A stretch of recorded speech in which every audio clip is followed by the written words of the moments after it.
Gente, vamos começar? Olha só. Vou colocar aqui no cantinho. Vocês estão vendo a minha tela aqui do nosso material? Sim. Então, hoje, o nosso último capítulo, nós vamos falar sobre a natureza constitucional do homem. Nós já estudamos sobre de onde nós vimos, para onde nós vamos, do que nós fomos feitos. E só que tem algumas coisas, na verdade, hoje nós vamos estudar sobre o que constitui essa natureza, né? Nós já temos algumas perguntas, pelo menos algumas respostas acerca de quem nós somos, como somos avaliados, de onde viemos. Agora, o que nos constitui? Nós temos um debate eterno que fala sobre... Alguns acreditam que nós somos feitos de 3 partes, né? Outros acreditam que nós somos feitos de 2 partes, e alguns acreditam que o homem é feito com uma natureza só, e que não há essas subdivisões. Só que esses debates não são debates infundados, eles são debates fundamentados, e eu coloquei no grupo aí, no nosso chat, o link, também coloquei no grupo do WhatsApp, um vídeo do qual eu gostaria que vocês assistissem. Esse vídeo, ele fala sobre, é um debate mesmo, sobre essa situação, e só que qual está sendo a minha preocupação aqui?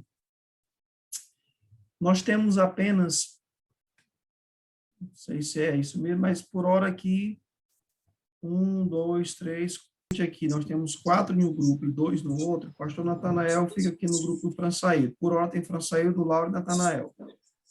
Ok. Ok? E o pastor Rivelino, o pastor PH, pastor Antônio e Caio. Ok? Ok, obrigado. Pastor Paulo Henrique, por favor, faça a oração para que eu possa liberá-los para assistir o vídeo. Eu coloquei o link aí. Vou colocar também aqui no grupo, mas quem quiser sair para assistir. Nós iremos retornar às 16 horas, porque o vídeo é de 1h30. E aí vocês assistam o vídeo e tem um material também. O material fica na página 208, aquele material PDF que foi enviado, que você pode também estar dando uma lida.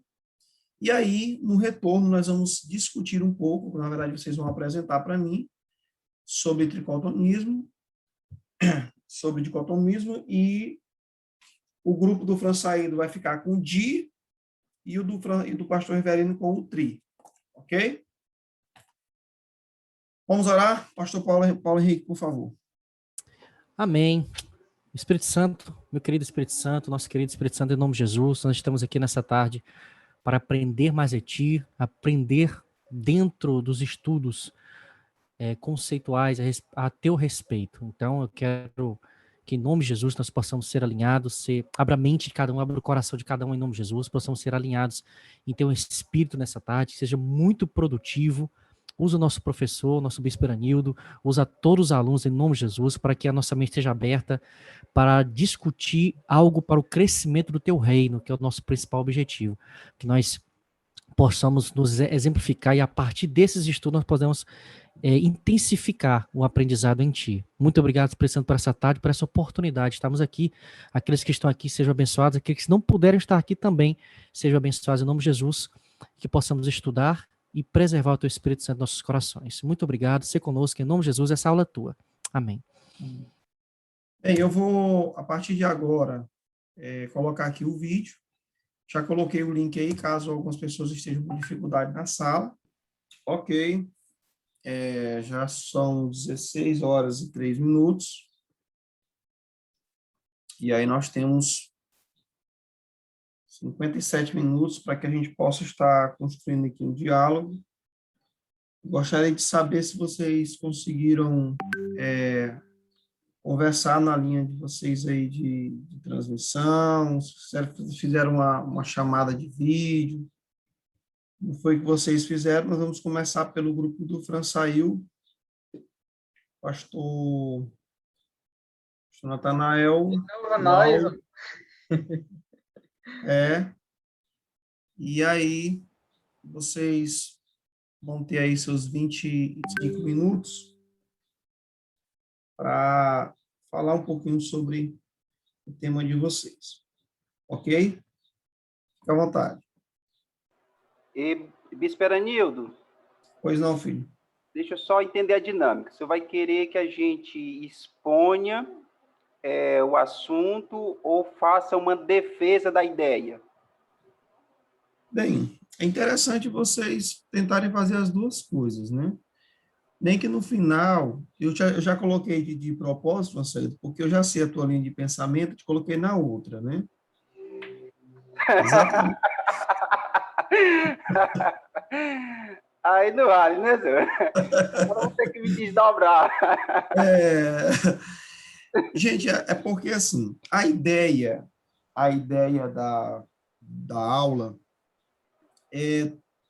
como eu tenho dito sempre, né? Tentar se colocar o máximo possível de como é que a pessoa que pensa diferente do que eu penso, por que que ela pensa assim? E eu preciso viver esse personagem, né? Muito embora cada um tenha já uma linha pré-definida, né?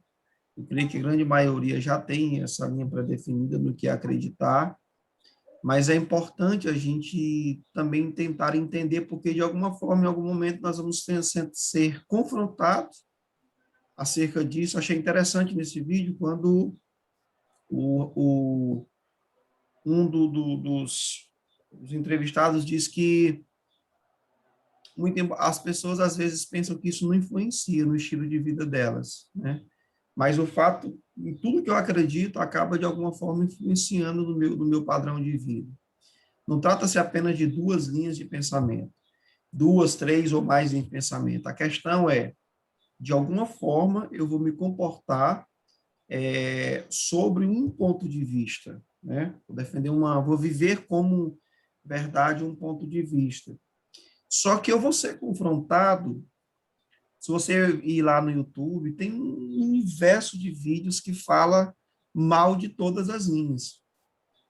E só acreditar num ponto de vista é algo muito raso, hoje, para nós convivermos dentro do campo acadêmico.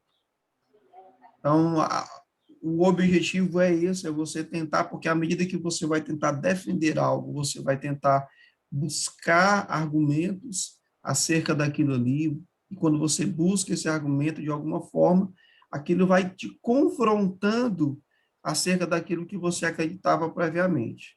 Ok? Eu sei que foi pouco tempo, lógico, teríamos necessidade de mais tempo para aprofundarmos isso, mas o que a gente conseguir construir aqui já é um pontapé inicial, é uma forma que vocês podem estar buscando dar continuidade a elas posteriormente.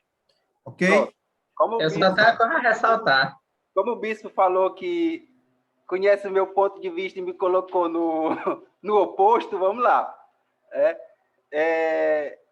Nós vamos fazer a defesa do ponto de vista dicotomista, né? E a gente entende o seguinte, que na Bíblia existem mais referências de uma dicotomia do que de uma tricotomia. Tá? E aí nós vamos começar pela questão da simetria ou da semelhança entre alma e espírito. Tá? Alma e espírito é a mesma coisa. Tá? Não existe diferença da alma para o espírito. Tá? Lembrando aqui, gente, que eu estou na posição de defesa da ideia, viu? Na posição de defesa da ideia.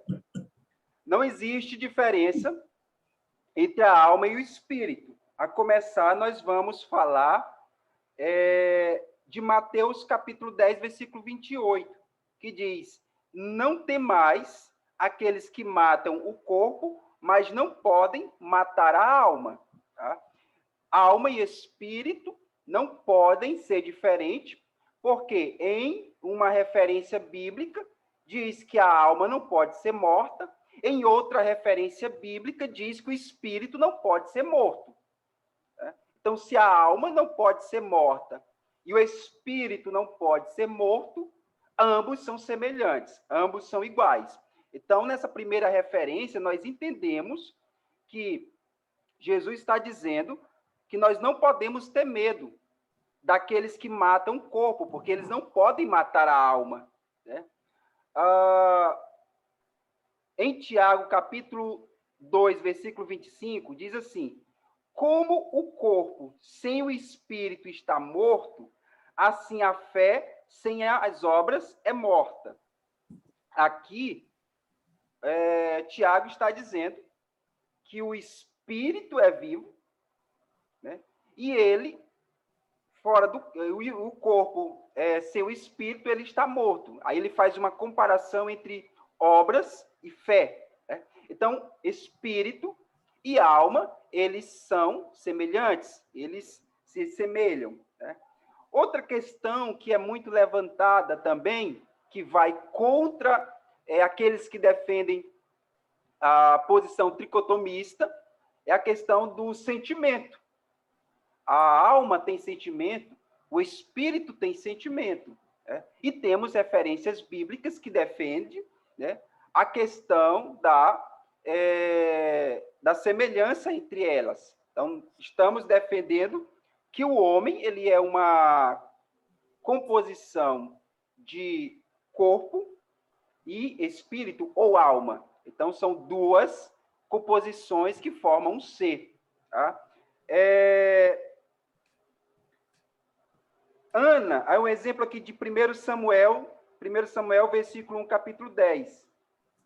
Diz assim: levantou-se Ana e com amargura de espírito orou ao Senhor e chorou abundantemente. Aqui nessa referência de 1 Samuel, o espírito estava amargurado. Ora, a gente entende que aqui nessa referência aqui, o espírito tinha o sentimento de amargura. Ele estava amargurado. A alma também tem sentimentos. Aí nós temos aqui uma outra referência que diz: porque o Senhor te chamou a mulher desamparada e de espírito abatido, como a mulher da mocidade que fora repudiada, diz o teu Deus. Isaías 54, 6. Aqui nessa referência diz, o espírito, né? O espírito está abatido, é um sentimento atribuído ao espírito, né? Agora vejamos João, capítulo 12, versículo 27. Agora está angustiada a minha alma. Então, se nós usarmos essas referências acerca do sentimento, que às vezes quem é tricotomista vai alegar, mas sentimento é uma coisa, espírito não sente. Aqui está referências em que o espírito está angustiado, o espírito está abatido, né? Temos agora uma outra referência que diz que a alma está abatida. Então, existe uma semelhança. Alma e espírito, eles sentem a mesma coisa. Se a alma e o espírito sentem a mesma coisa, logo eles são semelhantes. Logo eles são iguais. Né? Podemos dizer também que alma e o espírito louvam o Senhor, adoram o Senhor. Nós temos referências para isso também, né? Lucas, capítulo 1, 46, 47, diz assim: a minha alma agradece ao Senhor, e o meu espírito se alegra em meu Deus e meu Salvador. Marcos, capítulo 12, versículo 30. Amarás, pois, o Senhor teu Deus de todo o teu coração, de toda a tua alma, de todo o teu entendimento. de toda a tua força. Aqui existem correlações em que alma e espírito fazem a mesma coisa. Tá? Alma e espírito louvam ao Senhor. Né? E aqui a gente entende aquela questão das alegorias ou que a Bíblia faz, né? Ou as comparações. Né? Por exemplo, quando a Bíblia fala de coração. A Bíblia fala, o coração do homem é enganoso. Mas o coração, ele é um órgão que não sente. O coração é um órgão que funciona no corpo humano como uma bomba. A função do coração é bombear sangue. Mas existe uma comparação ou uma alegoria em que o coração, ele assume a função de alma, né?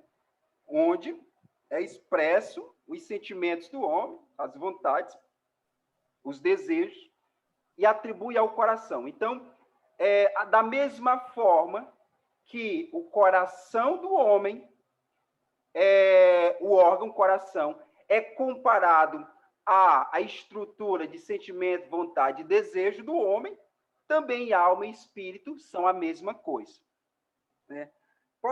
Alguém pode dizer, sim, quanto à questão da salvação, como que fica a questão da salvação?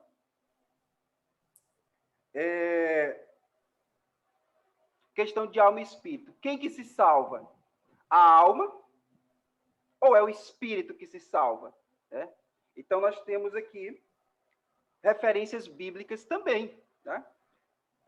Tiago, capítulo 1, versículo 21. A salvação, acolhei com mansidão a palavra implantada em vós, a qual é poderosa para salvar as vossas almas. A palavra é poderosa para salvar as vossas almas. Aqui Tiago está dizendo que a alma é salva. Tá? 1 Coríntios, capítulo 5, versículo 5. Entregue a Satanás para a destruição da carne, a fim de que o espírito seja salvo no dia do Senhor. Então, ora, quem que se salva? É o espírito ou é a alma? Tiago, ele diz que a alma se salva. Paulo diz que o espírito salva. Se a alma é salva e o espírito é salvo, logo entendemos que ambos é a mesma coisa. Então, o homem, no plano de salvação, ele possui alma e possui corpo. Né? Alma e espírito é a mesma coisa. Então, o homem ele é um ser dicotômico. Ele é formado por duas essências. Né? E se alguém questionar, sim, a questão da morte, como que explica a questão da morte? Quando a gente vai entender a questão da morte, nós temos uma referência. É Gênesis capítulo 35, versículo 18, onde relata a morte de Raquel. O versículo diz assim: ao sair-lhe a alma, porque morreu, deu-lhe o nome de Benônio. Isso aqui é o nascimento de Benjamim. E aí a alma saiu. A alma saiu do corpo. Né? Ora, o que saiu? Foi a alma ou foi o espírito? Né?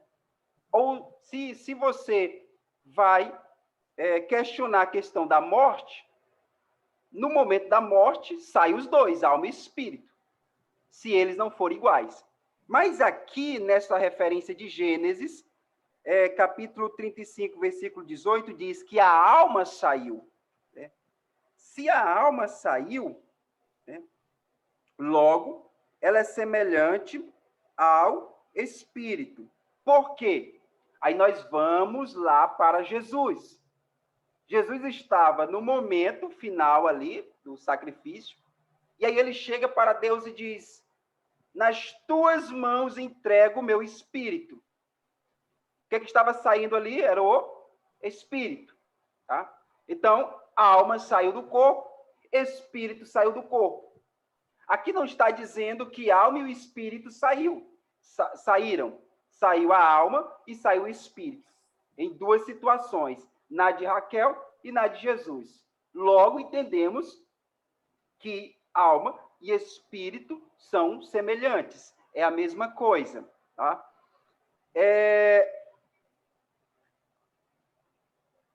Os tricotomistas, eles defendem o seu ponto de vista baseado em dois textos bíblicos.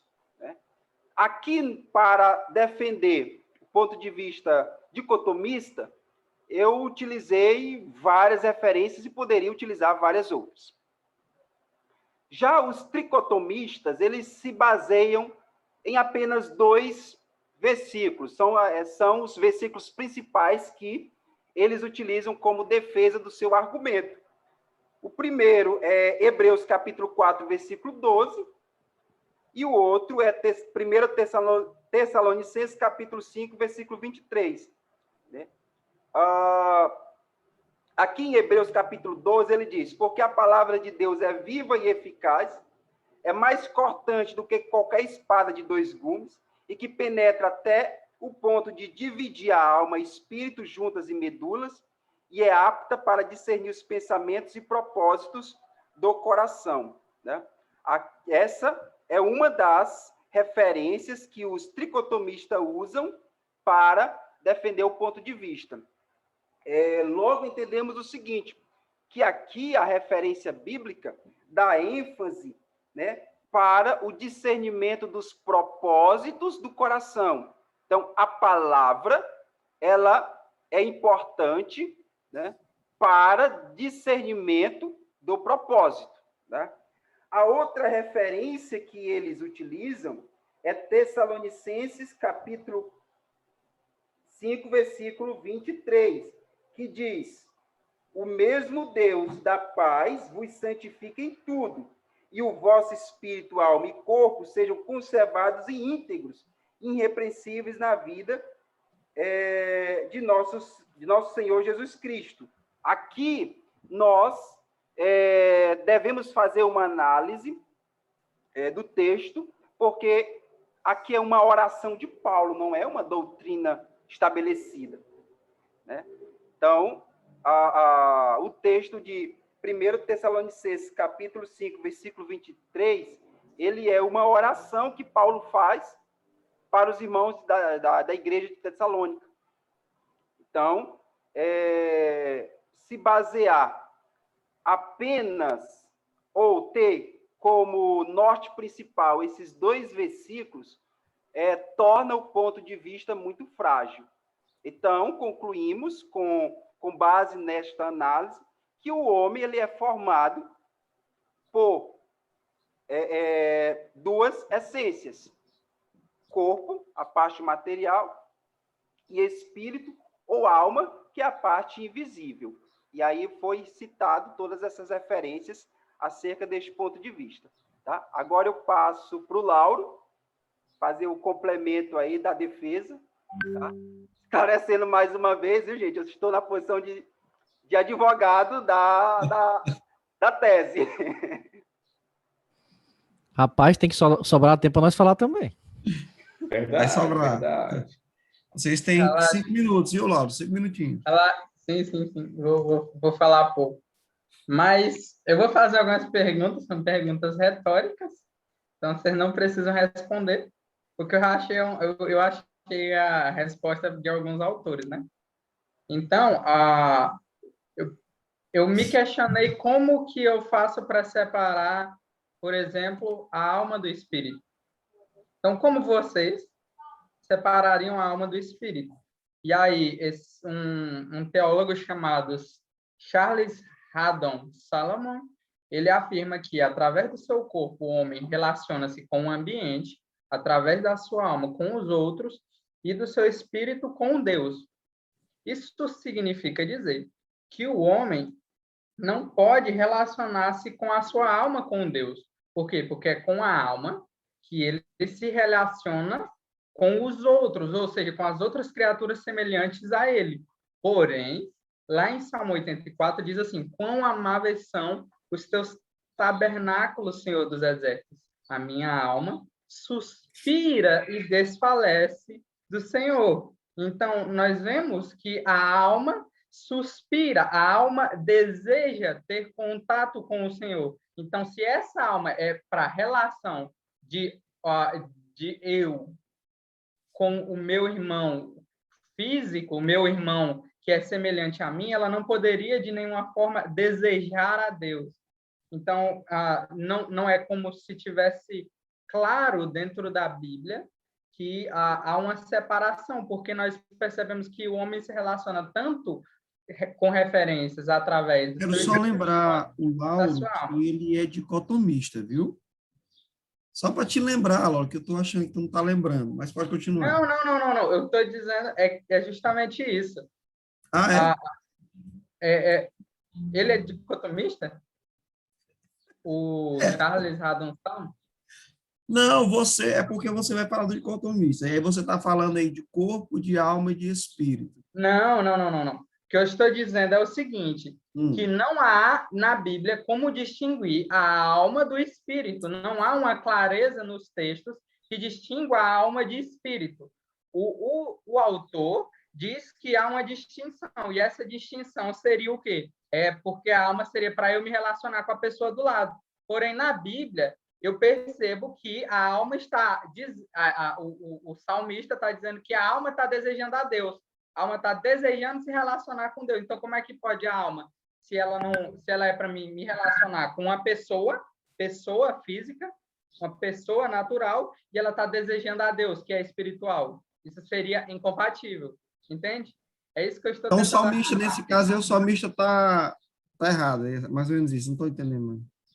Não, o salmista tá fazendo uma afirmação que mostra que não é claro a divisão de alma e de espírito. Ele está afirmando que a alma deseja a Deus, mas se nós seguirmos a linha de pensamento dicotomista, era o espírito que se relaciona com Deus, entende?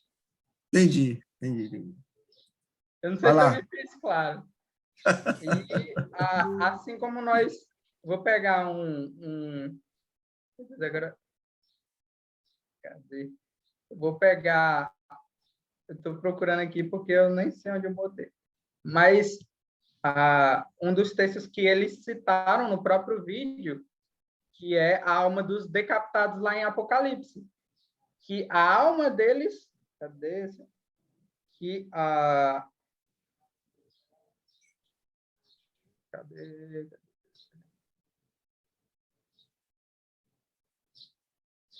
Apocalipse 6:4, que seria a alma deles que está clamando. Então, isso mostra que não há na Bíblia uma divisão clara do que seria alma e espírito. Então, os dicotomistas tendem a crer que a alma e espírito são a mesma coisa, porque não há como distinguir. E aí, aquele argumento seria justamente o quê? O argumento lá de Hebreus, é que há uma divisão, e essa divisão, a divisão da palavra é tão poderosa que ela consegue distinguir algo que seria indistinguível, algo que não há como provar na Bíblia que é distinguível de fato. E eu vou pegar o argumento que ele usou, de que, por exemplo, algumas palavras elas são reforçadas com diversas outras palavras. Então, por exemplo, você tem inferno, mas você tem 4 definições, 4 palavras diferentes se referindo à mesma coisa. Então, a alma e o espírito seriam 2 termos que se referem à mesma coisa, que seria a parte imaterial do homem. E a parte material é o seu corpo, e a parte imaterial é a sua alma e o seu espírito, só que eles são uma parte só, porque não há como distinguir. Porque o que seria o espírito? Se o espírito carrega a nossa identidade, segundo os tricotomistas, e a alma as nossas emoções, isso significa que o Espírito de Deus teria uma alma? Não. Então, o que eu tendo a pensar é que são uma parte só e nós somos como o Espírito de Deus. Ele tem vontades e emoções. Então, se ele tem vontade e emoções, e ele é um espírito, como o próprio nome já diz, então o homem seria dicotomista. É isso. Vamos lá, galera. Dicotomista aí, manda ver. Tá, certo, né? Gente, primeiro, é muita coisa. É muita coisa. Eu confesso que tô aprendendo aqui o raciocínio diante da fala dos colegas aí e da fala do vídeo e algumas falas que nós estamos conversando, até meu pensamento aqui, realmente é algo extremamente discutível, né, a respeito dessas ideias, né? Os colegas citaram aí a respeito de nós termos a característica de, claro, de ser tricotomistas. Eu acho que esse é fato, né? Eu até separei aqui. Existe uma ministração no encontro com Deus, né? Em que ela tem essa direção, ela tem essa separação, vamos dizer assim, né? Onde a gente aprende sobre o corpo, alma e espírito, que está no versículo que o nosso colega citou aí, 1 Tessalonicenses, capítulo 5, versículo 23. Então, a partir de ali foi que eu tive o aprendizado. E eu confesso que o vídeo abre um leque enorme na nossa mente no que diz respeito a você ver o outro lado também. Então, hoje eu estou aqui no sentido de ver o outro lado, de entender o outro lado e claro, discutir o outro lado, né? Agora sim, e depois eu fui pegar a administração e fui realmente a administração do encontro, que eu tenho algumas aqui, para tentar alinhar o meu pensamento. Mas eu confesso que o vídeo, ele abre um leque gigantesco de discussão, né? Isso é claro, acho que é o objetivo disso aqui, né? Tá, vamos ao ponto lá. Agora tem a questão de defender, né? Vamos defender o lado tri da coisa, tricotonista da coisa. Sobre alguns aspectos que os colegas citaram aí, tá? Aí eu vou entrar no debate agora. Não existe só 2 versículos, existem mais versículos que não caracterizam os três processos, mas caracterizam também o espírito, né? Que é o Romanos, capítulo 8, versículo 16, que cita o próprio Espírito, testemunha o nosso espírito que somos filhos de Deus. Então eu não tenho só 2 versículos, Tessalonicenses e Hebreus, eu tenho outros, claramente, né? O outro versículo é 1 Coríntios, capítulo 15, 44. Semeia-se corpo natural, ressuscitará corpo espiritual. Se há corpo natural, há também corpo espiritual. Embora não esteja falando de corpo, alma e espírito, corpo natural, eu posso levar um entendimento da alma também. E corpo espiritual, eu posso levar um entendimento pro lado espírito, além do corpo ser o corpo físico, como a gente próprio entende, né? Então, não só 2 versículos. Acho que o primeiro ponto é esse aí. Não só 2 versículos que eu quero jogar aí pra gente discutir. O outro ponto deixa eu me localizar aqui. O outro ponto é a respeito dessa característica. Se eu tenho na Bíblia poucos pontos de versículos citando, de fato, a Bíblia é mais diaconista. Ela tem 2 no âmbito, ela fala muito sobre isso, mas ela também cita o outro lado. Mas isso não significa que deve ser excluído. Isso deve ser mantido. Na verdade, eu acho que até tem que ser somado, porque se a Bíblia fala em 2, e em um momento ela fala de 3, então, notoriamente, no meu entendimento, nós temos que pensar nos 3 e não nos 2. Eu tenho que aumentar o processo para poder verificar, e essa separação ajuda a gente a entender o que a gente é. Não só como 2, mas como 3 também no processo, tá? E, por exemplo, a Bíblia também fala muito pouco do lado de demônios, por exemplo. A Bíblia não é um livro para citar algo, né? Mas existe no processo. Então, assim, não importa se falar pouco ou muito, o importa é que se é falado e se é bom se somar nisso para a gente levar o aprendizado, né? Agora, sobre a segunda fala do nosso colega, vamos lá. Né? A gente foi o segundo grupo, né? Então, teoricamente, a gente pega as falas dos primeiros para poder fazer as ideias aqui, né? Mas, enfim, embora a Bíblia... Aí eu fui pegar aqui a essência da palavra espírito e a essência da palavra alma, tá? A essência da palavra espírito, ela vem do grego pneuma, tá? Ou seja, aí eu até peguei aqui a característica, por exemplo, deixa eu pegar aqui, tá? Pneuma, que é a palavra da grega antiga que traduz respiração, é um contexto religioso para espírito ou alma. Tudo bem, ok. Mas o espírito como algo, como ser completo, tá? Como ser completo. No sentido entre aspas, porque não é algo direcionado, é algo como ser completo. Por isso que existe o pneu da coisa. Outro ponto, e originalmente significa sopro de vida, né? Então, o sopro de vida que a gente viu também no vídeo se caracteriza pelo fato de um sopro exercer sobre um corpo inteiro. Então, eu vejo o espírito já num corpo mais completo, né? Agora, a alma eu a vejo como algo mais pensamento humano, tá? Aí eu fui verificar a essência da palavra. Tá? Nepresh em hebraico e psique em grego. Aí eu, pô, legal. Então, acho que tem sentido por aí, porque quando eu falo em psique, eu vejo mais o pensamento. Então, isso me ajudou, aí eu tô compartilhando com os colegas também, a respeito de entender corpo, alma e espírito como, de fato, algo a se pensar e se concretizar, que realmente existem 3 características que nós temos que direcionar, tá? Então, aí eu fiz essa concordância, né? Que o espírito eu acho mais completo pelo sopro de vida e a alma mais pelo psique, daquilo que é um pensamento. Então, acho que aí existe separação. E se eu for, e eu tô com a ministração aqui da cura interior, por exemplo, né? Eu não sei se, eu acho que todo mundo foi pro encontro com Deus, não sei se eu tô dando spoiler aqui, me avisem, por exemplo. Mas bem no início lá dos capítulos ali, eu não vou falar muita coisa, tem uma tabelinha, para quem ministrou encontro sabe disso, que separa os 3, aquela coisa toda.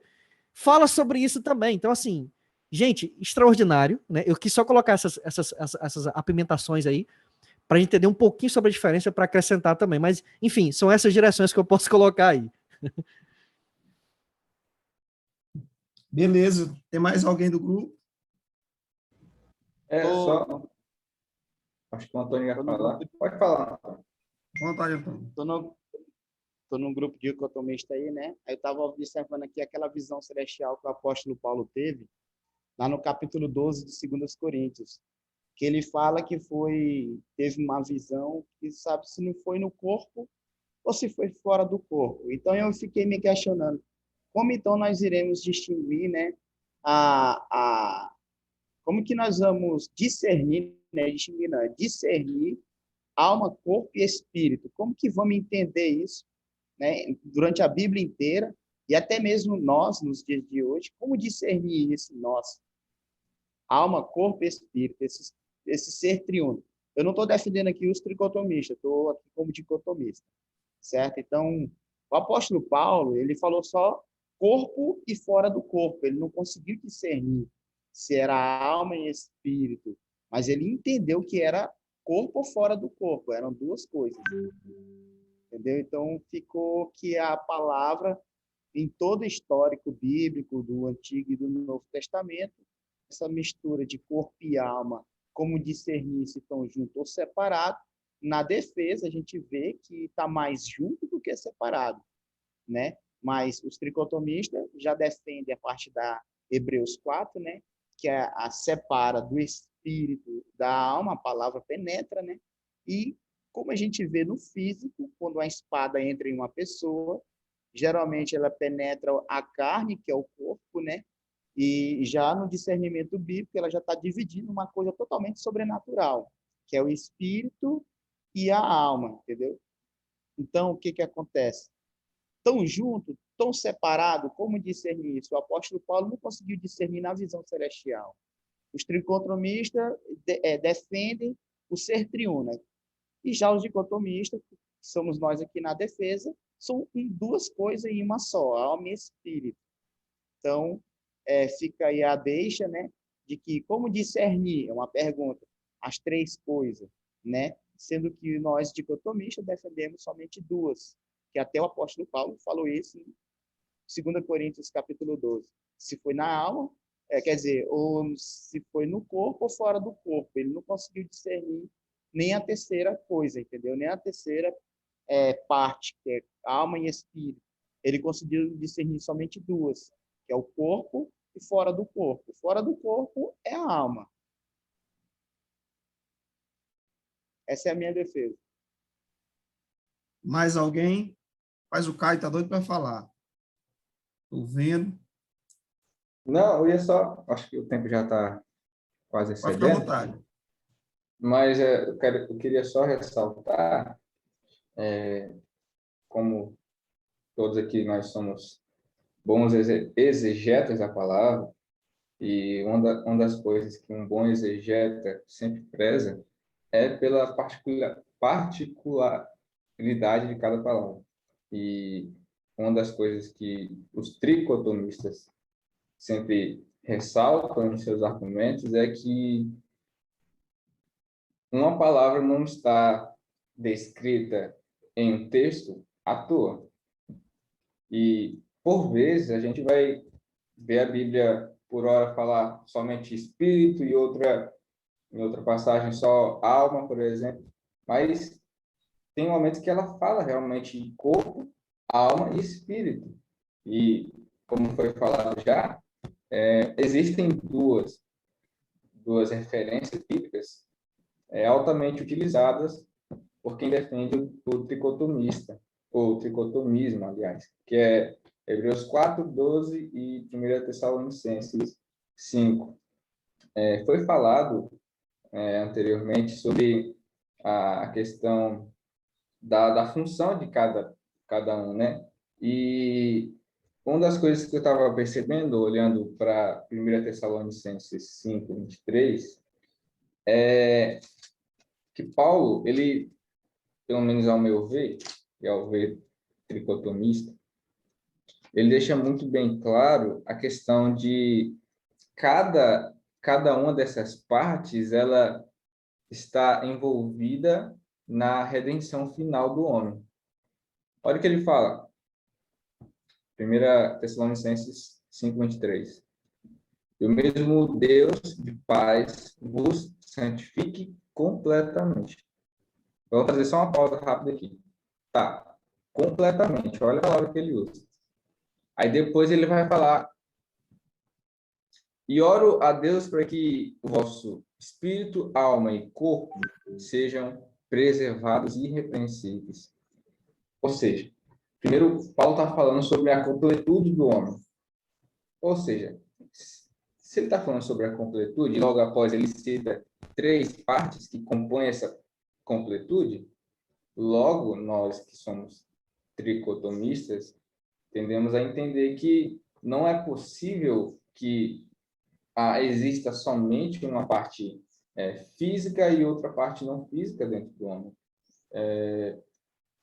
E cada parte dessa, ela vai ter, no final dos tempos, ou na volta de Jesus, a sua plena redenção. Tanto que, após o retorno de Jesus, nós vamos ter corpo, alma e espírito também, conforme os tricotomistas defendem. E tem um trecho também que eu queria trazer, para fechar minha fala já, que é em 1 Coríntios 2:14. Eu estava olhando a pesquisa aqui. Paulo vai falar o seguinte, 1 Coríntios 2:14. Mas o homem natural não recebe as coisas do Espírito de Deus, porque elas são loucuras, nem pode conhecê-las, porque elas são discernidas espiritualmente. Eu estava vendo aqui que a palavra, ou o termo, melhor dizendo, homem natural, como Paulo cita aqui, no grego, significa psichikos, que literalmente significa segundo a alma, que dá a entender que com a parte do espírito, sem o espírito, o homem é alma e corpo, mas ele precisa do espírito para compreender aquilo que é espiritual. E com isso eu encerro aqui a minha participação. Bispo, as paz. Graça e paz, meu filho. Eu queria fazer uma pergunta, né? Deixar uma pergunta para a gente aqui. Eu não sei se vai acrescentar, mas eu ouvindo a fala aqui dos meninos, de todos aqui, me surgiu uma dúvida na cabeça, né? Uma Só pergunta. E eu queria estender para a gente chegar aqui no entendimento, né? E assim, é uma pergunta, eu acredito que é difícil, mas assim, o tricotomista ele defende que o homem é composto por de três partes, né? Ou seja, o espírito, a alma e o corpo, né? Enquanto o dicotomista ele define o homem em 2 partes. Aí eu fiquei me perguntando assim, né? Isso serve tanto para um como para o outro, né? Quando uma pessoa está num processo de possessão, aonde é que o inimigo possui ela? Possui ela no corpo, possui ela no espírito ou possui ela na alma? Essa é uma pergunta que me veio aqui, né? Certo. Quando uma pessoa ela é possuída por um espírito maligno, enfim. Uhum. Aonde é que se dá essa possessão? Interessante a pergunta. Muito interessante. Alguém sabe ali, tá? Eu acho que vai ter duas respostas para o final dessa pergunta. Vamos lá. Interessante, interessante. Eu vou dar um ponto de vista aqui. Eu li uma vez, né? Vou começar a discussão. Eu vi uma vez que esses espíritos malignos, eles não têm corpo, né? Então a atividade deles é possuir corpo para manifestar medo nas pessoas, medo e etc, né? Mas um entendimento assim meu aqui, né? Enfim, eu vejo que a pessoa ela é possessa por ela ter mais ambiente de alma do que espiritual, porque as emoções levam a gente a tomar decisões erradas, falar o que não era para ser falado. Então eu vejo as portas de alma nesse sentido. Então a maioria das portas também que abrem o pecado geralmente são voltados para a alma. Então é como se fosse uma escadinha, né? Uma escadinha, não, umas barrinhas, né? Se eu tô bem em espírito, eu subo a minha barrinha, né? Se eu tô mal na minha alma, eu desço a barrinha. Agora, se eu tô almático da vida, a minha barrinha sobe, meu espírito desce. Então, assim, eu acho que tá nesse sentido, a respeito das portas e aberturas do pecado.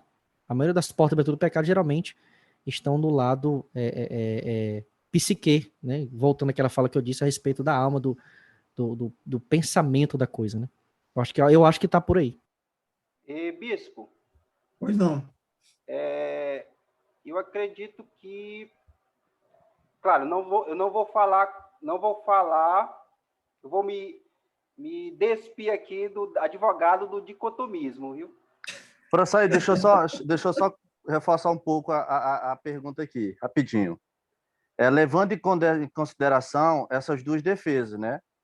Porque eu acredito que fica muito mais fácil de explicar essa pergunta pelo lado do tricotomista, né? Porque o dicotomista ele diz que não há separação entre alma e espírito, ou seja, é como se fosse corpo e espírito, não é isso? Só lembrando o seguinte, a questão da possessão demoníaca, ela atua no corpo, tá? E inibe a alma, tá? Por quê? Se nós olharmos, vamos pegar aqui a questão do Espírito Santo, que também é espírito.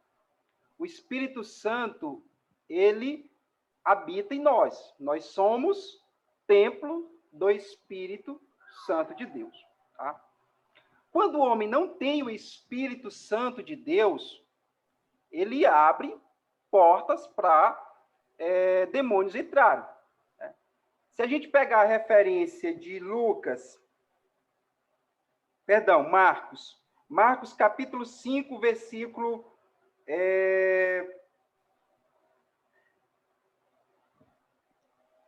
7. Marcos 5, 7, diz assim: E clamando com grande voz, disse: Que tenho eu contigo, Jesus, filho do Altíssimo? Conjuro-te por Deus que não me atormentes.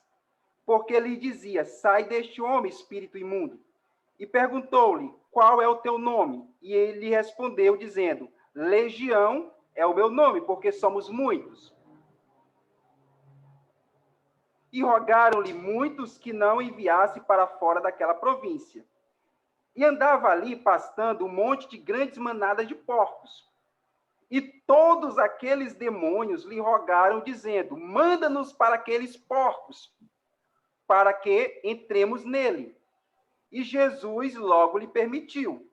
E saindo aqueles espíritos imundos, entraram nos porcos e a manada se precipitou por um despenhadeiro no mar. Então, aqui... Já saiu. Vou só dar Oi. uma pimentada aí. Então, nesse texto, os porcos ficaram com corpo, alma e espírito, né? Não. Aí é onde é que... Aí é onde a Essa é questão boa. da pergunta do senhor, né? Porco não tem espírito. Tá? Porco não tem espírito. Porco tem corpo.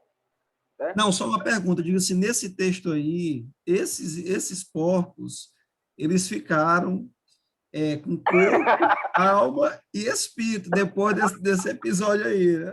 Ah, entendi. Só que eles não sobreviveram, porque não estava na natureza deles. Eles se precipitaram no mar. Então, não é da essência do porco ter três. Né? Então, eles se suicidaram, o porco. Né? E os demônios também. Aí, então, a possessão demoníaca, ela está associada mais ao corpo, porque nesse exemplo de Gadara, do endemoniado de Gadara, né, os demônios, primeiro, reconheceram quem era Jesus. Primeiro ponto. Os demônios, eles reconheceram, eles sabiam quem era Jesus. Tá? Segundo, os demônios, eles sabiam da condenação. Os demônios ali, eles sabiam da condenação dele, porque eles, você vai vir me atormentar antes do tempo. Sabia da condenação. E terceiro, os demônios queriam um lugar para ficar. E eles sabiam que Jesus era a autoridade máxima ali. E eles sabiam que, com a ordem de Jesus, eles não iriam ficar naquele corpo. A única solução para eles eram os porcos que estavam ali. E a Bíblia diz que eles rogaram, ou seja, imploraram, para que Jesus mandasse ele para os porcos. Né? E Jesus mandou. E aí os porcos, possuídos pelos espíritos malignos, ficaram com corpo, alma e espírito. Então, então ali eram os porcos tricotômicos.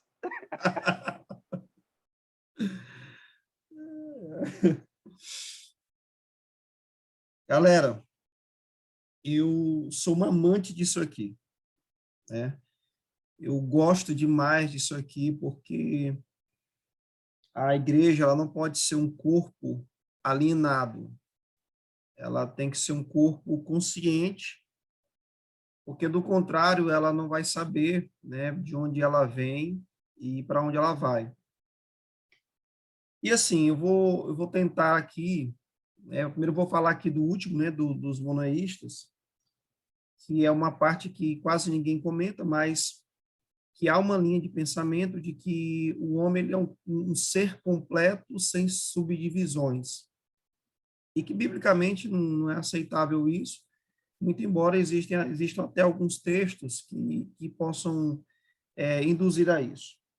Mas antes de falar um pouco sobre essas duas linhas que nós citamos, eu quero falar para os estudantes. Depois eu chego aí nesse problema dos porcos aí, que eu achei bem legal também o diálogo.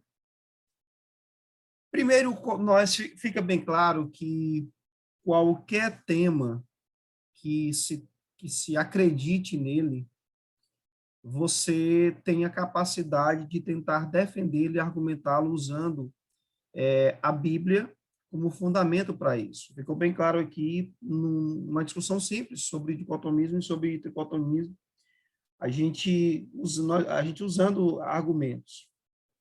Pressupondo que nós somos, né, isso já é uma verdade do nosso conteúdo, que nós somos uma natureza caída, a nossa avaliação e os nossos pensamentos, eles podem sim fazer uso da palavra para manipular os interesses dessa alma caída, né, dessa natureza caída. Independente se essa natureza ela está hoje ocupando uma outra posição de entendimento ou não, ainda tem-se uma natureza que é pecadora.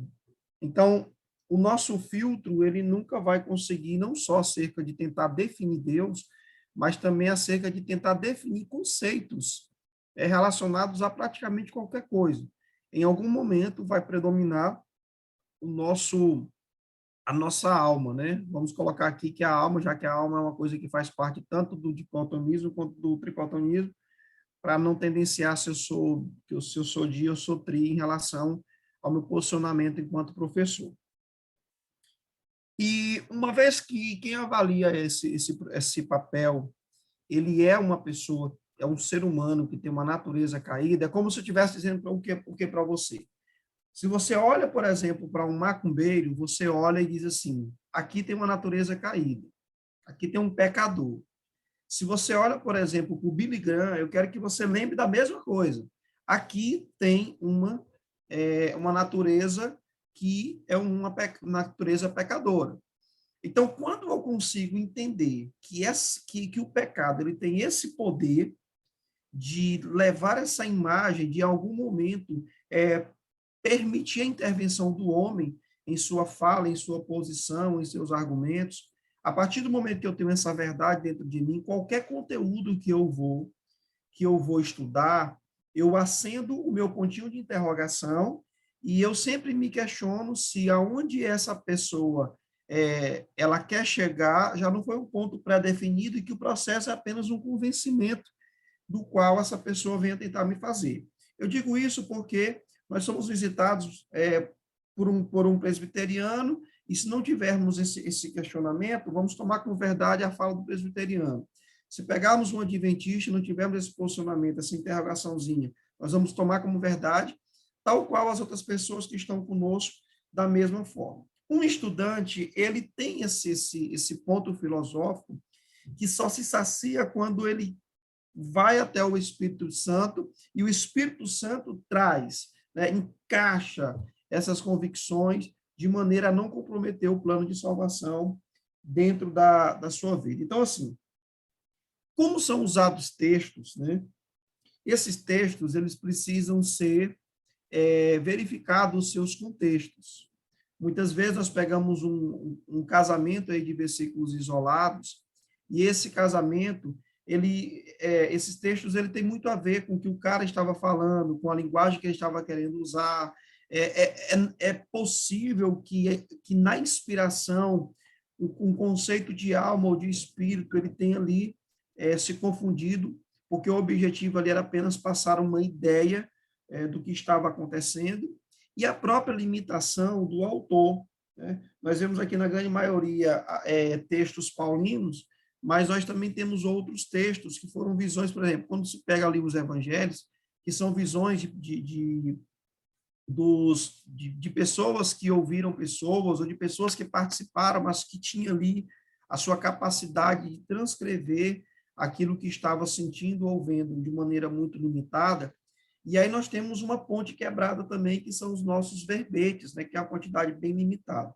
Quando eu pego todos esses elementos, eu vejo que fundamentar qualquer argumento em cima desses fundamentos é também gerar fatos questionáveis, que pode ser questionáveis desde o significado da palavra, do contexto da palavra, ou até mesmo da limitação do autor quanto àquela palavra. E se aquele versículo que foi extraído isoladamente para usar, para me fundamentar em algum argumento, se aquele versículo ele também não é um versículo que no contexto ele estava realmente querendo falar uma outra coisa, mas como tem-se a palavra em si, alma e espírito, que muito se casa durante muitos textos ao longo da Bíblia, se eu tiver a alma sendo usada dentro de um contexto, na tradução na tradução da Bíblia, o sentido era espírito, mas o autor colocou alma, então isso também pode comprometer o meu entendimento. Quando se fala de alma, no sentido monoteísta, eles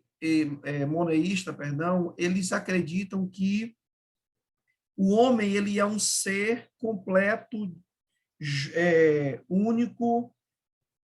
Quando ele morre tudo isso. Não existe esse outro lado de que a alma vai para um lugar, o corpo vai para um lugar, essa fatiada que a maioria dos cristãos acreditam, as pessoas que é da linguagem do mundo, elas não acreditam.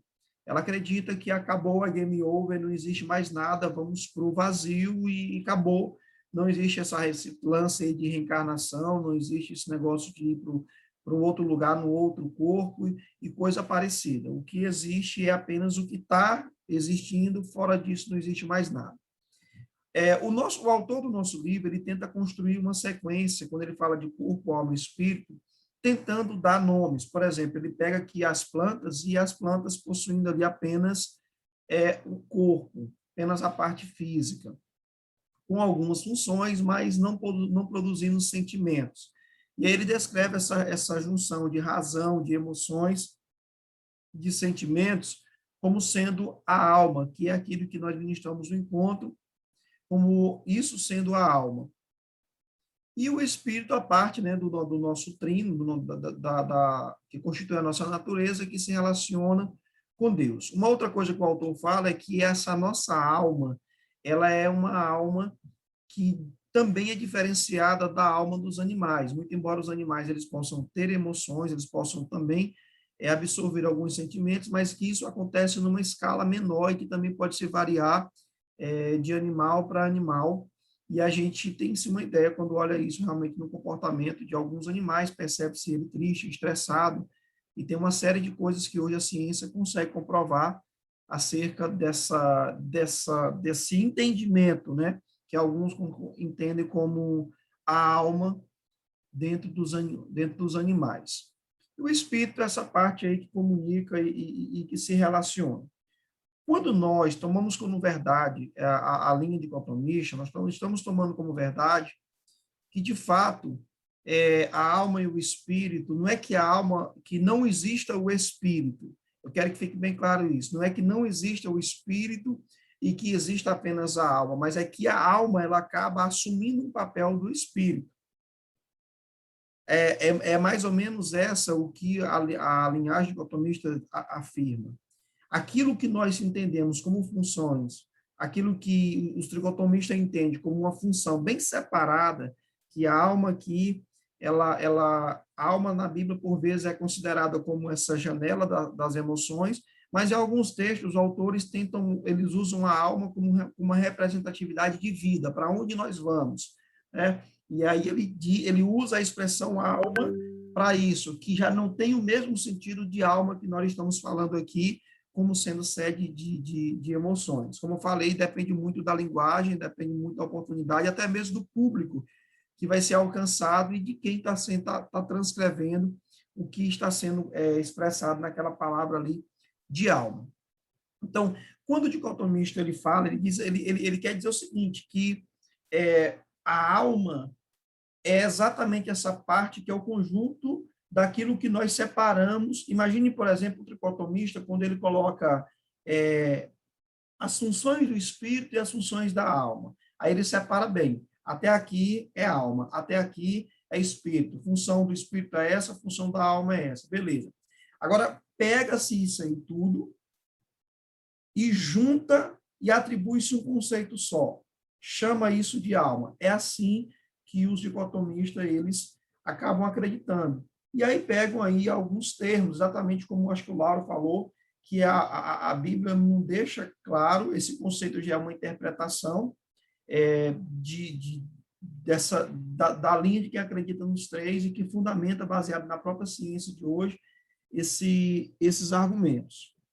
Tá, qual é o objetivo desse trabalho? Primeiro, provocá-los a tentar pensar como cada um pensa. Segundo, tentar buscar um argumento sólido acerca daquilo que você decidiu acreditar aqui. Se aquilo que você está decidindo acreditar é apenas um argumento de um líder teimoso, ou se é uma coisa que encontra repouso, que encontra confirmação em Deus,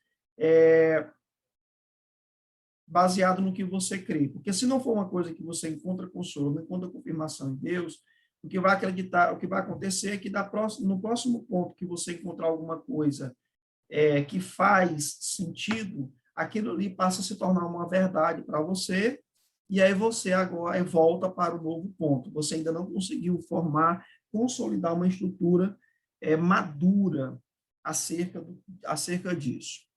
A pergunta do João é uma pergunta muito interessante, e eu confesso até que eu não me sinto nem seguro para responder, por isso eu vou falar uma coisa que eu estou achando, lógico que eu vou dar uma lida também sobre isso, porque é algo interessante, mas pegando os experimentos práticos, né, que você pode se chamar de experimentos, vou chamar de experiências, não foram experimentos, as experiências que já tive ao ver pessoas possessas, o que a gente percebe é que a pessoa, eu vou pegar aqui a linha tricotomista, tá? Ou a dicotomista também, a depender do conceito. Quando uma pessoa ela está possessa, que ela retorna, que você faz uma pergunta para essa pessoa normalmente ela não sabe o que foi que aconteceu, ela não lembra do que foi que aconteceu.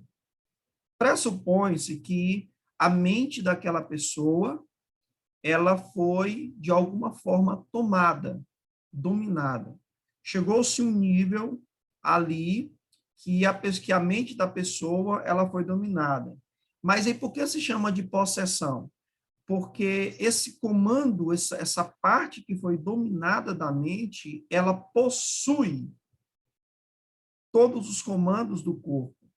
Ela manifesta forças, ela manifesta reações, ela manifesta expressões, ela manifesta uma série de coisas do qual a pessoa ela passa a não ter controle sobre ela.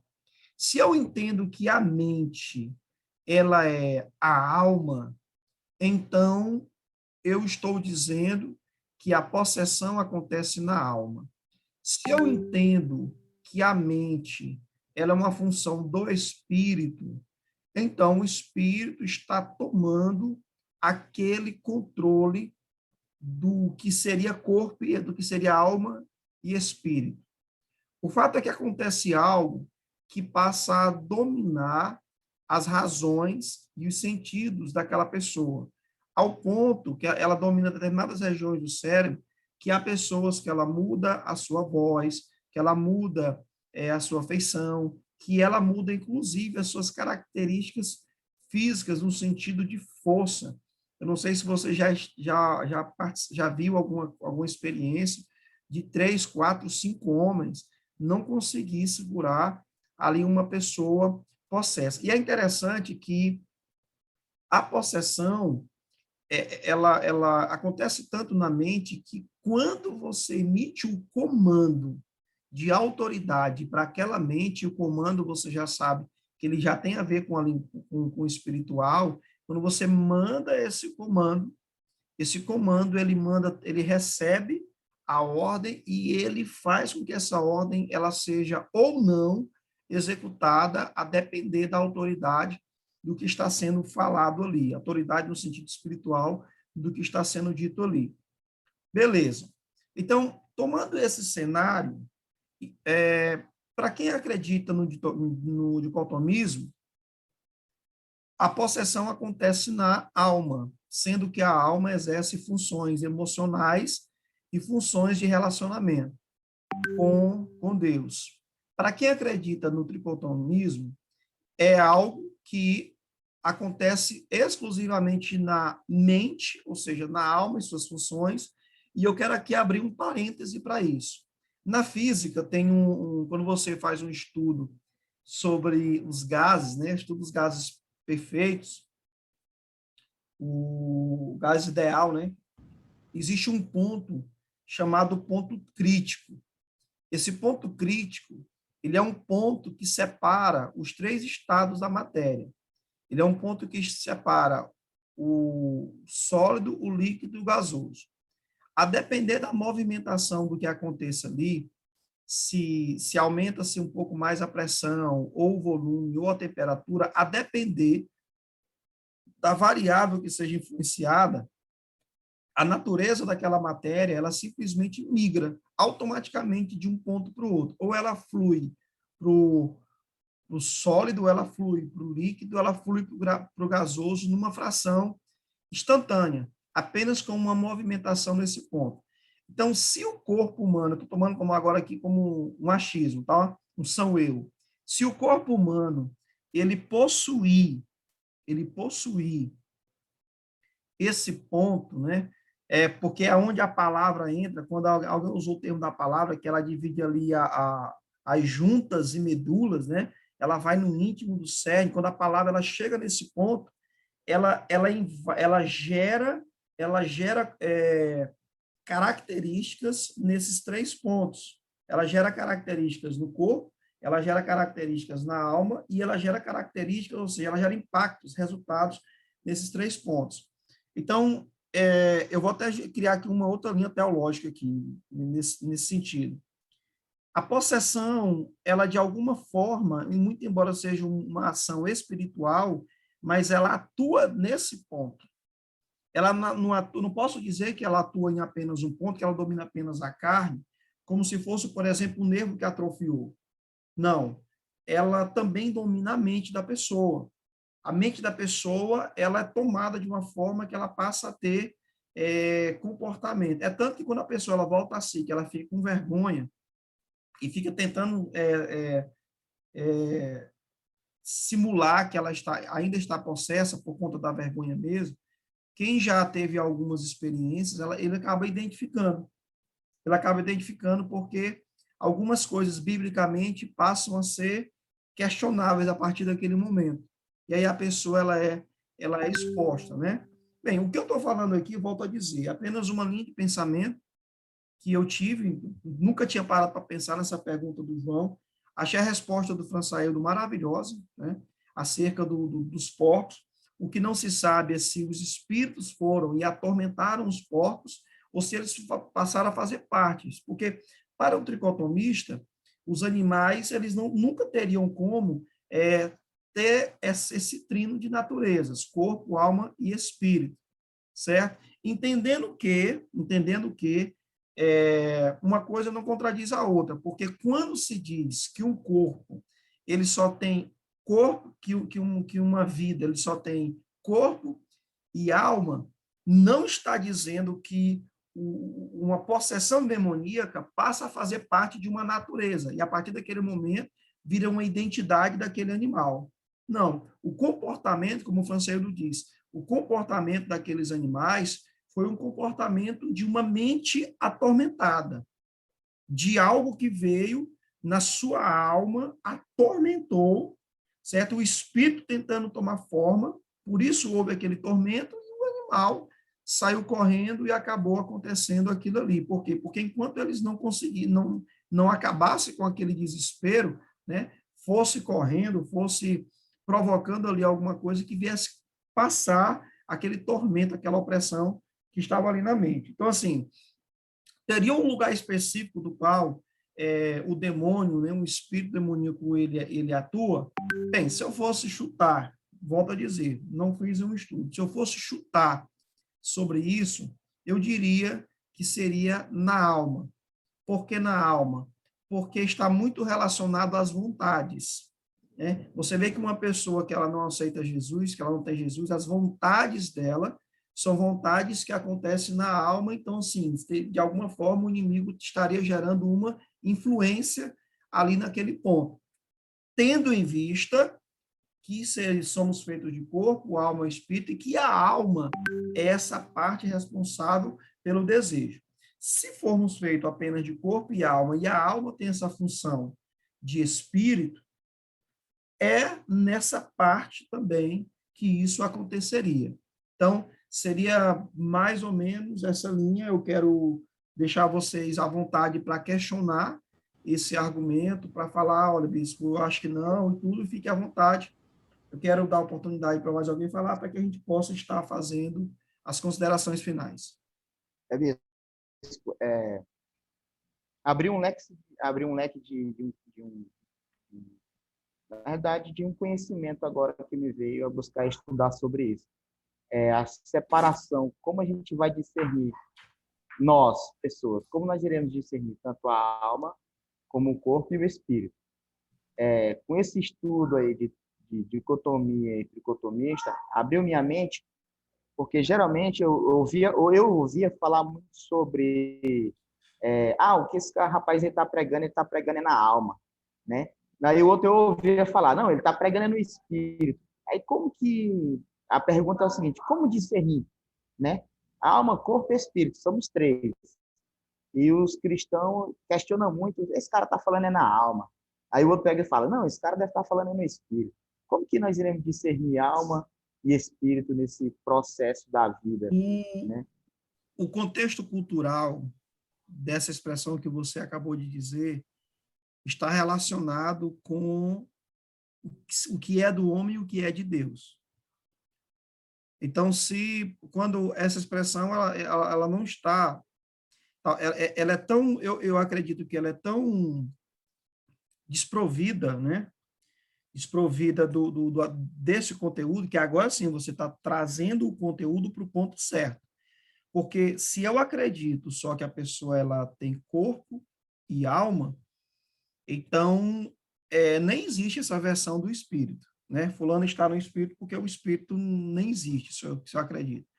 Mas se eu acredito que ela tem corpo, alma e espírito, eu encontro um conceito para isso que você está me falando, porque falar no espírito já está falando numa linguagem espiritual, já está falando aquilo que o espírito está comunicando. Lembrando que falar no espírito é falado com um espírito, pode ser demônio, pode ser Deus. Nós estamos falando, porque precisa também ser explicado que espírito ele está ali comunicando, certo? Mas a linguagem usada entre os cristãos, né, dentro provavelmente da igreja, que fulano está falando no espírito, é que fulano está recebendo uma inspiração do céu.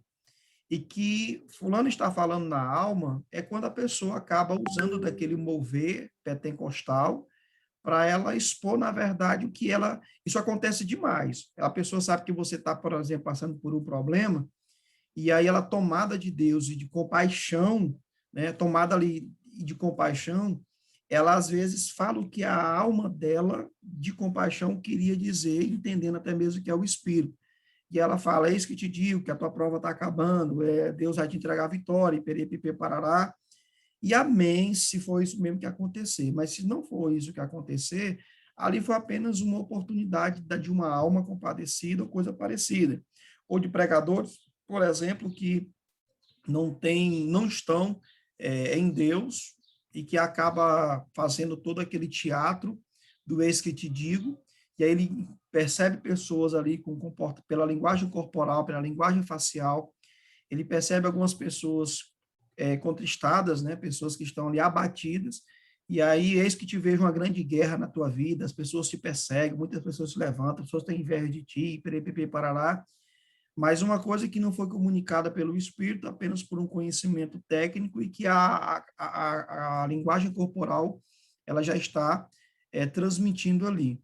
Então, quando as pessoas que estão dentro da igreja, elas começam a fazer uso do conhecimento de mundo para entregar palavras, para conduzir revelações, essas pessoas elas são taxadas, né, religiosamente como pessoas que falam na alma. Pessoas que falam na alma porque elas estão falando aquilo que está dentro da emoção dela, dentro da vontade dela, dentro do que ela absorveu do mundo e do que ela vai repassar. É natural, por exemplo, você ver um pregador um pastor, fala pregador, talvez a gente acaba satirizando o termo pregador, mas um pastor pregando, ou um líder, ou alguém que faz uso da palavra, um ministro, e ele não está passando ali por um momento fácil, e ele acaba externando a tristeza dele na sua ministração por meio de uma exortação na igreja.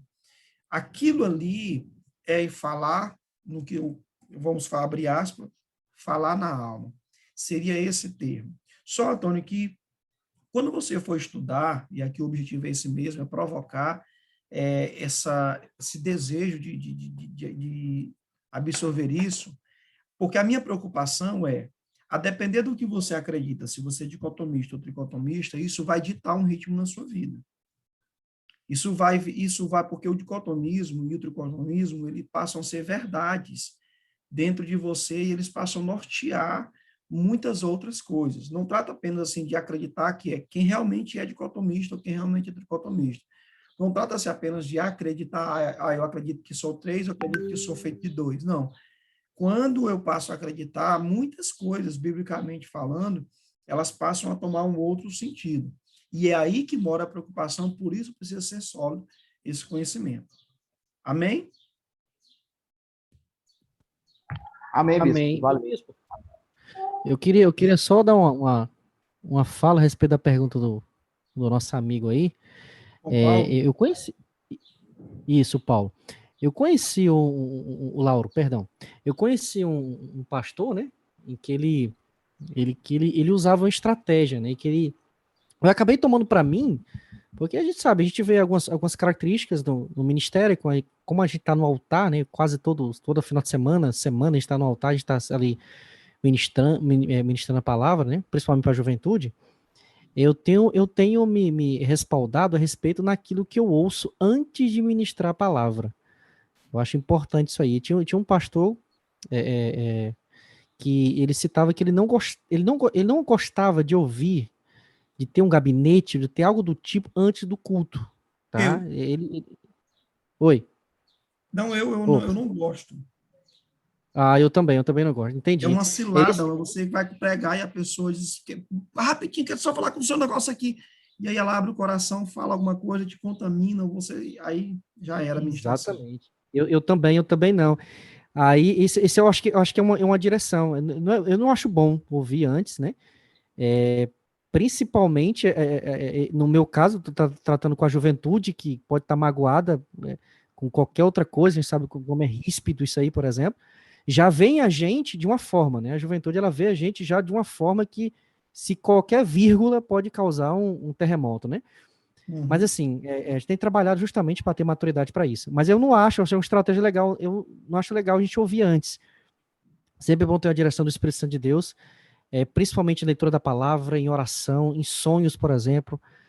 A gente tem que sempre buscar e ter um coração aberto para ouvir Deus falar. Por exemplo, numa tarde como essa, eu já tive aqui praticamente 30 ministrações, células e etc. aqui no momento, numa tarde como essa. Então, assim, tudo isso tem que ser aproveitado, né?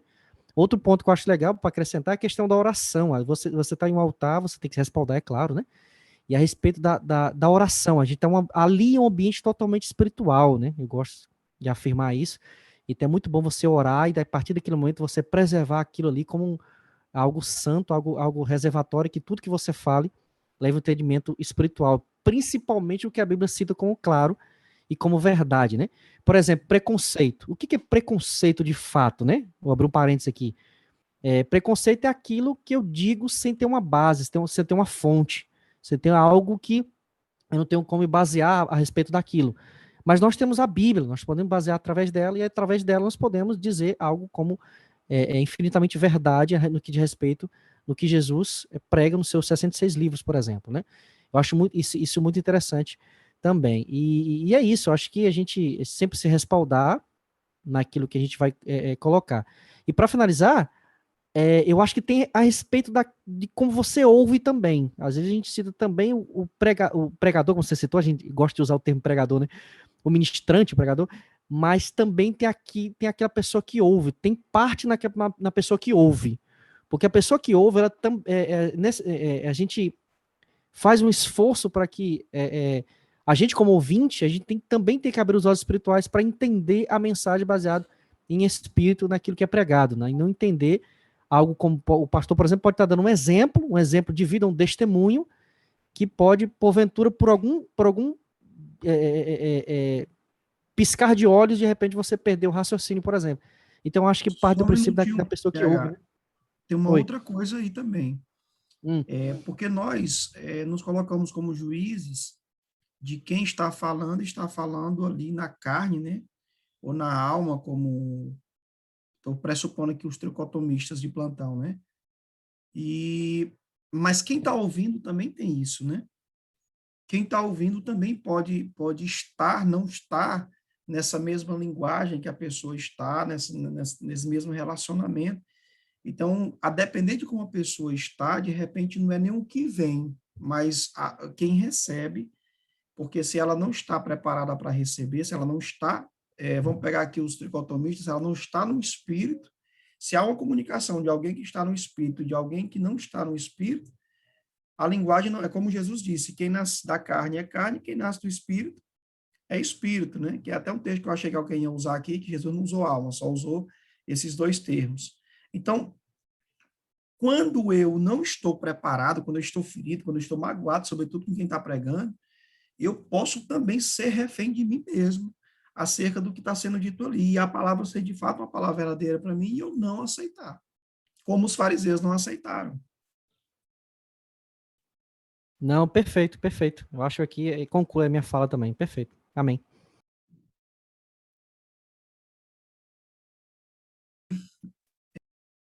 Eu quero parabenizá-los, né, pela aula, né, pelo conteúdo. Confesso que para mim acrescentou muito, muito mesmo. Essa disciplina foi uma disciplina que eu estudei junto com vocês e nós estudamos juntos e que acrescentou muito para mim enquanto servo no reino de Deus. Eu sei da correria, né, da situação. Amanhã é Dia das Mães.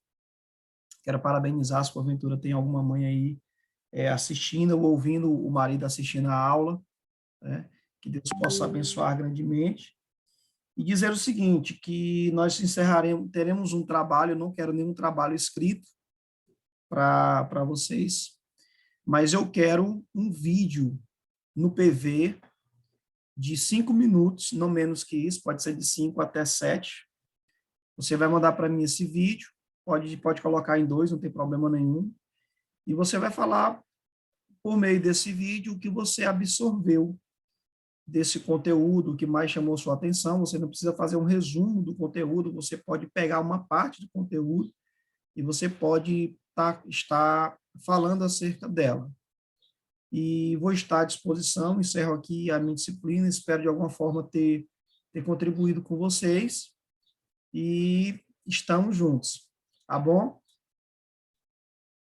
Alguma pergunta acerca desse trabalho? O seu microfone, Antônio, desligou.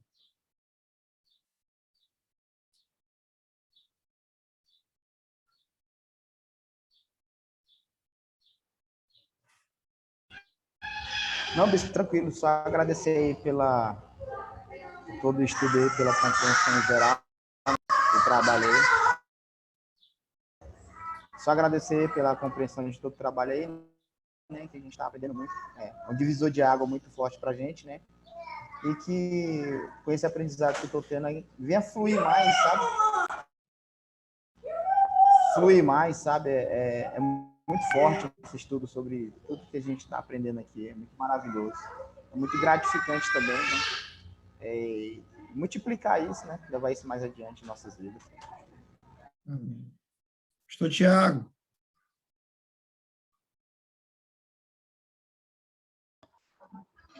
Shalom, meu bispo, tá me ouvindo? Estou.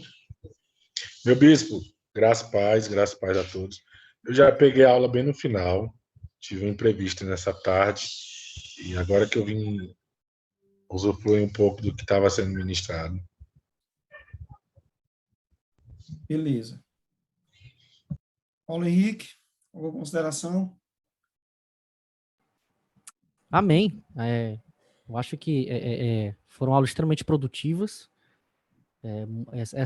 Esse levantamento discursivo é muito bom para uma sala de aula, para o aprendizado, né? Foi uma disciplina que eu confesso que eu mais aprendi pelo fato de, não pela discussão, claro, né? Com todo respeito aos colegas, pelo amor de Deus, mas é o fato, principalmente pela temática e pela abordagem, que a gente pôde aprender muito, né? Então, assim, amém, foi extraordinário. Acho que o reino de Deus, assim, através de nossas vidas, pode ser muito engrandecido com esses ensinamentos, né? Porque são ensinamentos que você pode ajudar muitas pessoas perdidas, pessoas que têm problemas, pessoas que não têm direção espiritual, né, na vida de cada um, né? Mas, enfim, amém. Glória a Deus, a gente vai fazer a atividade direitinho, né? Já estou bolando aqui algumas ideias para fazer. Mas amém. Show de bola. Meu bispo foi... Oi, tá ouvindo? Fransaildo, fica à vontade. Fransaildo dicotomista, fica à vontade. Era justamente isso que eu ia falar, né? Essa aula foi interessante porque assim, a gente tem um ponto de vista formado, né? E claro, a gente, com as nossas convicções, acaba não vendo o outro lado, né? E aí hoje eu me enxerguei no desafio de um dicotomista, né? Como que eu vou defender esse ponto de vista, né? Então foi um desafio muito grande para mim, porque eu tenho minhas ideias formadas e aí eu fui colocado no ponto oposto da realidade.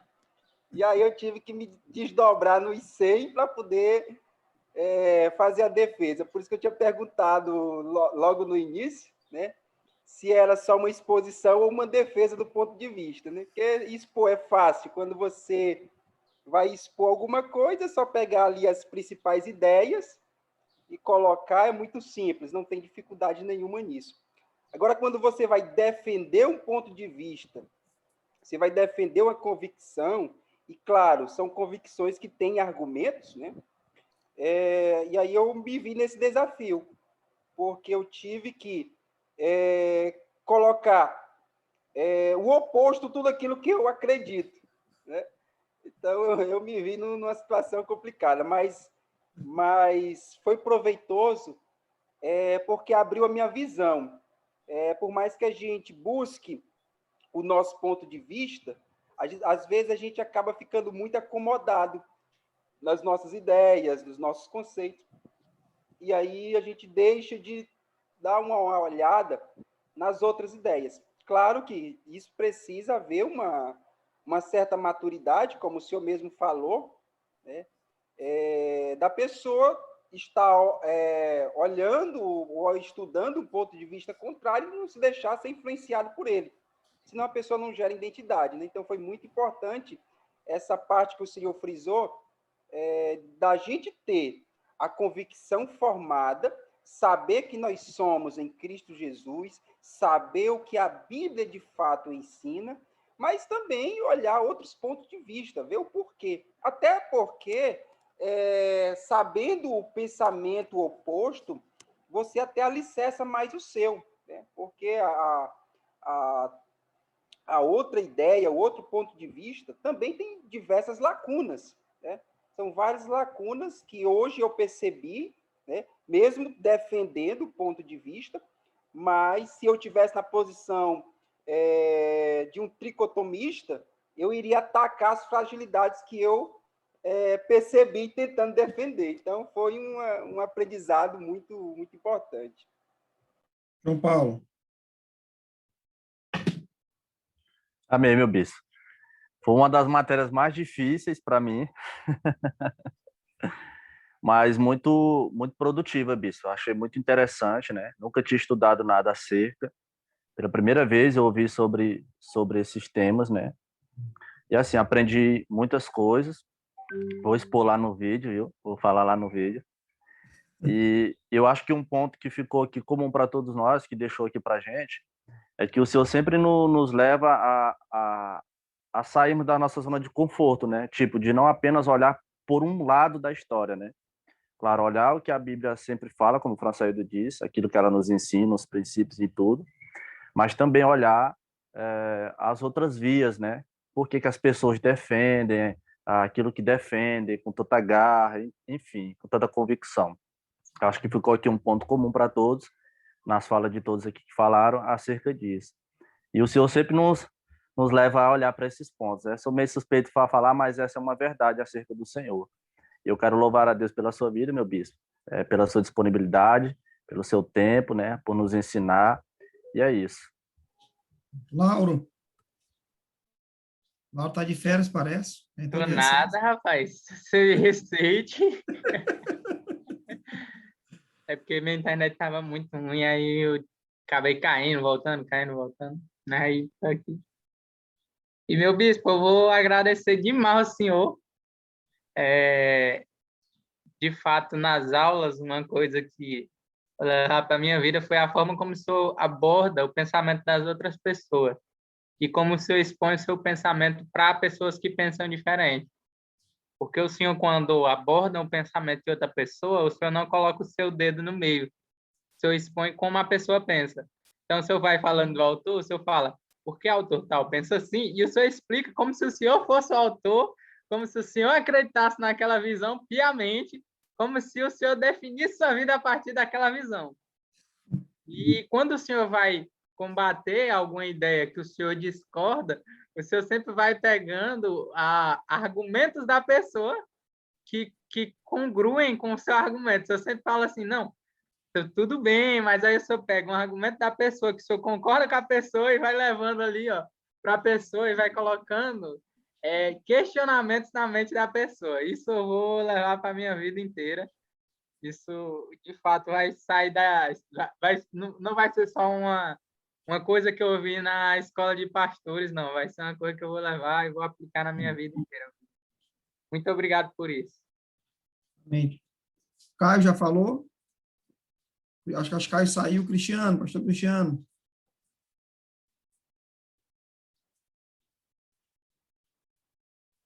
O pastor Cristiano deve ter saído um pouquinho. Gente, eu fico feliz de vocês terem entendido isso, porque foi uma pergunta que surgiu no início da nossa disciplina, que era como a gente debatia com as pessoas, né? Como você buscava um diálogo.